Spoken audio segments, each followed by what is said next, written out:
Today we're doing a Cervinis shaker hood install on a 2015 Challenger Scat Pack. It's got the 6.4 liter engine. Cervinis says that this is going to fit on the 6.4, so we're going to give it a shot. I got my dad helping me out today with all the heavy lifting, and we'll see how it works out. Alright, I'm going to stop the live audio right here because, oh my god, in a few hours it took me to edit down this footage. That cricket background noise was driving me insane, and I just don't want to share that pain with you. So, getting started, I recommend watching the Cervinis video on this hood install before you do your own, because for the most part, their video gives you a perfect world scenario on how this install is supposed to go.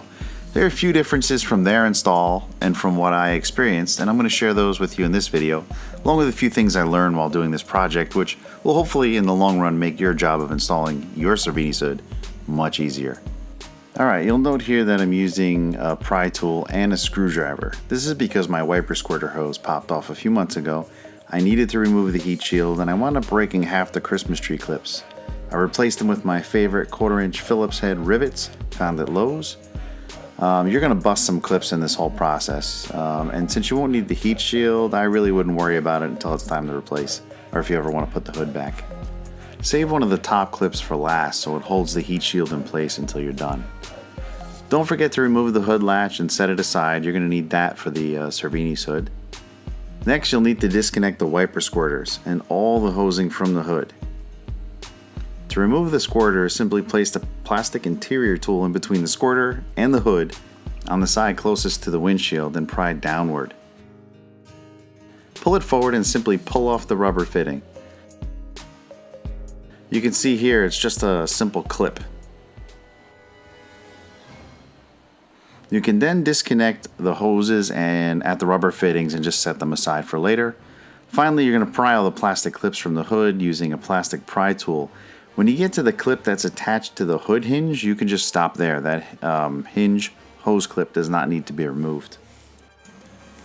Alright, now you're ready for the fun part. First thing you want to do is make sure you have a thick moving blanket ready to place the hood on. Have one person on each side using your neck and head to support the hood. You're going to want to put one hand on the lower corner of the hood to protect it from dropping onto the fender. And then you're going to remove the 2 bolts on each side securing the hood to the hinge.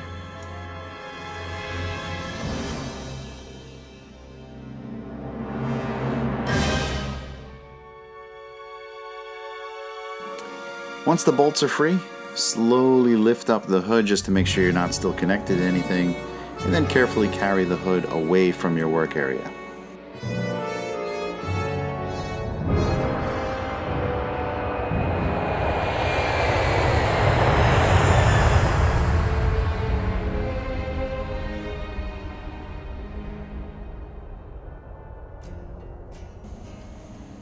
Alright, so as I said in the first video, the hood comes well packed, and you'll need to remove the metal shipping rails attached to the hinge bolt holes.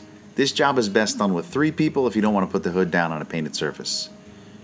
Save the shipping bolts and washers, you may need them. As you can see here, the bolts from the kit did not fit the threaded inserts in the hood, neither did the original bolts from my original hood. My advice would be, before you get everything set up to bolt it in place, to make sure you have the proper bolts ready to go. Whatever bolts you do use, be sure to use the Loctite as per the instructions, and also make sure the bolt length is correct so you don't wind up poking a hole through your new hood. Putting the hood back on is just the opposite of taking it off. You want to grip the hood at the lower corners to prevent fender damage, support the hood on your head and your neck, and one at a time, finger tighten the bolts to try and center it on the hinge holes for your initial alignment. You'll notice I left my original lifters in place. The Cervinis kit comes with a set as well, but I didn't wind up using them. Alright, let's talk about aligning the hood. It was quite painful. It took me about 2 hours of fiddling with it to finally stop, go check out YouTube, figure out how to do it, and come back and have at it. Thankfully, the Cervinis hood was a perfect fit. The lines were straight, there was no warping, no problems whatsoever. So here's what I did to get it just right. First, you got to focus on the horizontal alignment. You do one direction at a time. So you start by loosening the hinge bolts just enough to hold the hood in place, but when you apply pressure, you can slide the hood, on those hinge bolts. You want to slowly work your hood forward and backwards to get that alignment perfect. Once it looks good, tighten the top bolt on one side and the bottom bolt on the other side. Then loosen the two untightened bolts, and now you can adjust right to left without messing up your, front to back alignment. I want you to check out this video I put in the upper right corner right now. This 1 minute video helped me align my hood quickly. This guy deserves all the credit because 20 minutes after watching this video, I was done. Finally, you have the height adjustment, making sure the height of the hood lines up in the front, back corners, and along the fenders. You have two rubber bumpers in the front that you could screw in and out. In the rear, you have this hinge adjustment that made me feel like a complete moron after messing with it for 10 minutes.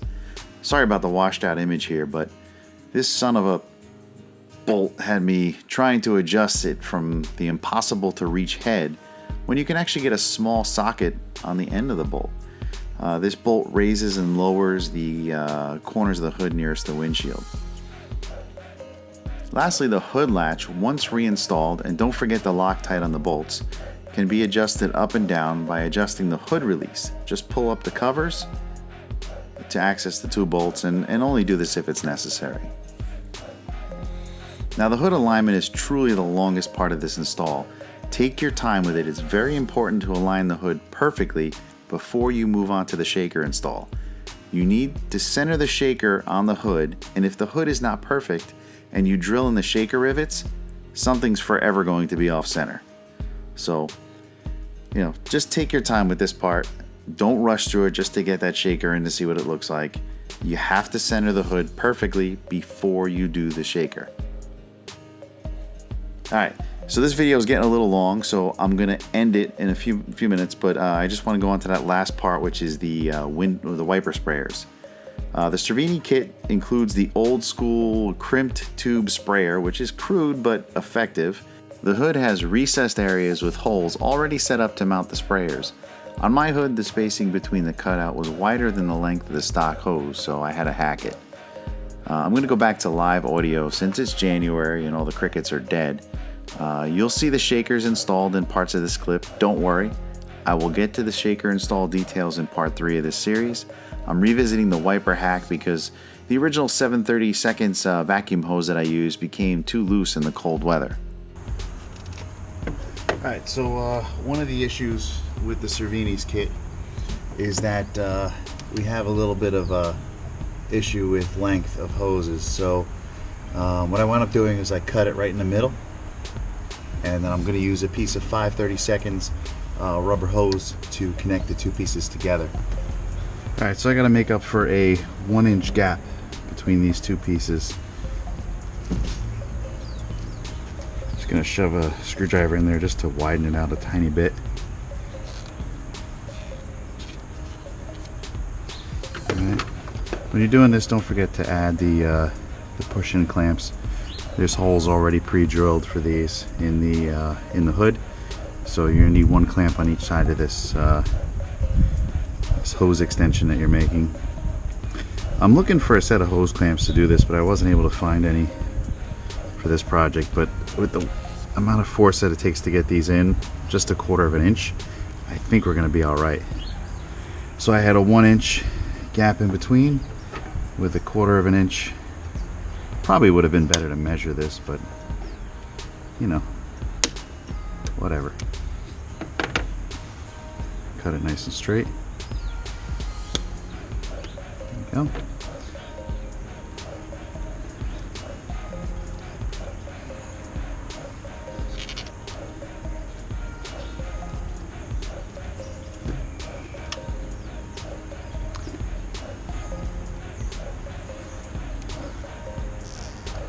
Alright, so there we have our extension. And again, I'm going to look for a set of clamps if anybody has any suggestions. This here is a 5/30 seconds rubber hose, pretty much available at any auto parts store. Alright, so now we're just going to slide this back through and put it back together again. Alright, back through here into this T-junction. And it's perfect. Put that on there.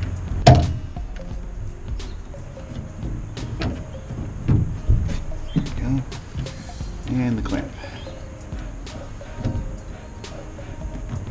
So that's how we extend this with minimal effort.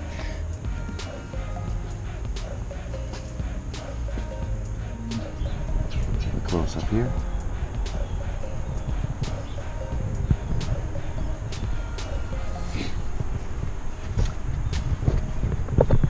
Now from this point on, I did not cut the hose. This is the stock hose. It's been routed around through here and down back into. So this is basically the stock hose right here. No cutting, no changing in size. You use the, the stock T adapter and everything. They give you your own sprayers, which are nowhere near as good as the ones that come with the car, but they do work. You do have to do a tiny bit of aiming with them. But no safety issues.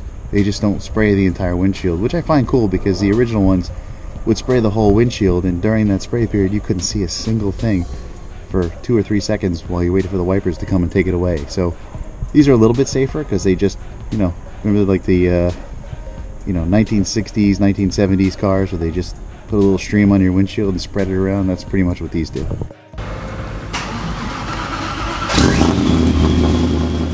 Alright people, here's your homework. If you're stopping by for the first time and you like what you see, don't forget to subscribe. If this video helped you out in any way, please gently press that like button. And as always, thanks for watching.